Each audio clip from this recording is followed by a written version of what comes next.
সবাই জীবনে সফল হতে চায়, সবাই চায় সমাজে তার একটা নাম হবে, সবাই তাকে চিনবে। কিন্তু সাফল্য পাওয়া এতটা সহজ নয়। সাফল্য পেতে হলে কঠোর পরিশ্রম করতে হবে। সাফল্যের ছোঁয়া পেতে হলে এমন কিছু উপায় বা টিপস বলবো যা আপনার উপকারে লাগতে পারে। তাই ভিডিওটি স্কিপ না করে অবশ্যই পুরোটা দেখবেন।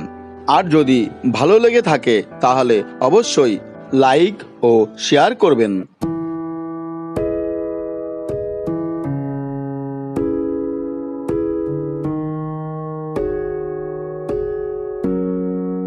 সাফল্যের মূল মন্ত্র হলো অজুহাত না দেখানো।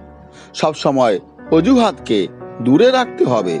অজুহাত এক ধরনের মনের দুর্বলতা যা আপনার সাফল্যের পথে বাধা সৃষ্টি করে। একজন সফল ব্যক্তি কখনোই তার কাজের প্রতি অজুহাত দেখায় না। সে দৃঢ়তার সঙ্গে কঠোর পরিশ্রম করে নিজের কর্তব্য সম্পন্ন করে।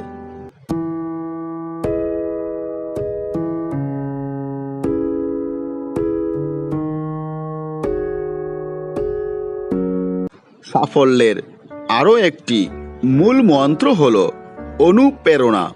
অনুপ্রেরণা হলো একটি অভ্যন্তরীণ শক্তি যা আপনাকে লক্ষ্য অর্জনের জন্য পদক্ষেপ নিতে বাধ্য করবে। সাফল্য পেতে চাইলে নিজেই নিজেকে অনুপ্রাণিত করতে হবে। এতে আপনার লক্ষ্য পূরণে সহায়তা হবে।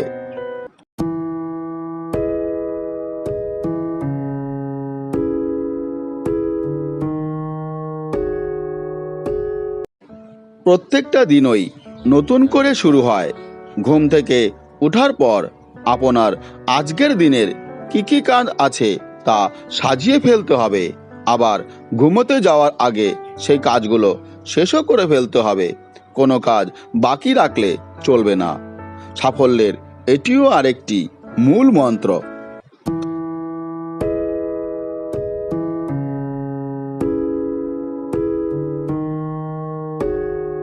সাফল্যের অপর মূল মন্ত্রটি হলো ইতিবাচক চিন্তা ভাবনা।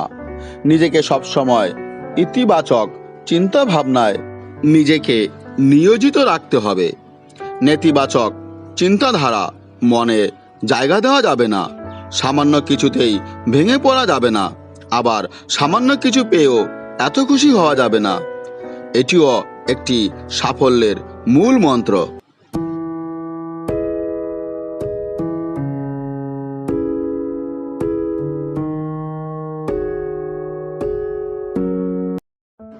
আত্মবিশ্বাস।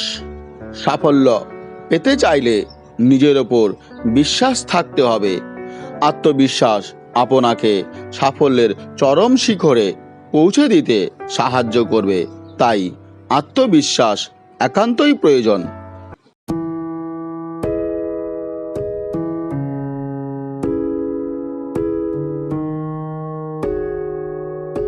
ঝুঁকি নেওয়া।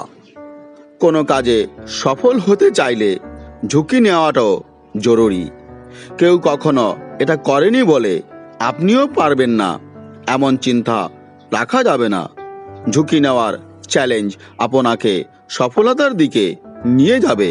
তাই কাজ করতে হলে বা জীবনে সাফল্য পেতে চাইলে ঝুঁকি নেওয়াটাও আবশ্যক।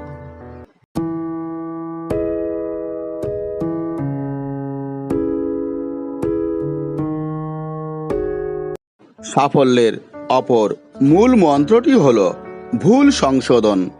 নিজের ভুলটা স্বীকার করে তা সংশোধন করতে হবে। নিজের সমালোচনা নিজেকেই করতে হবে। তাহলে নিজের ভুলগুলো নিজে সংশোধন করতে পারবেন। আর তাহলেই জীবনে সাফল্যের পথে অগ্রসর হতে পারবেন।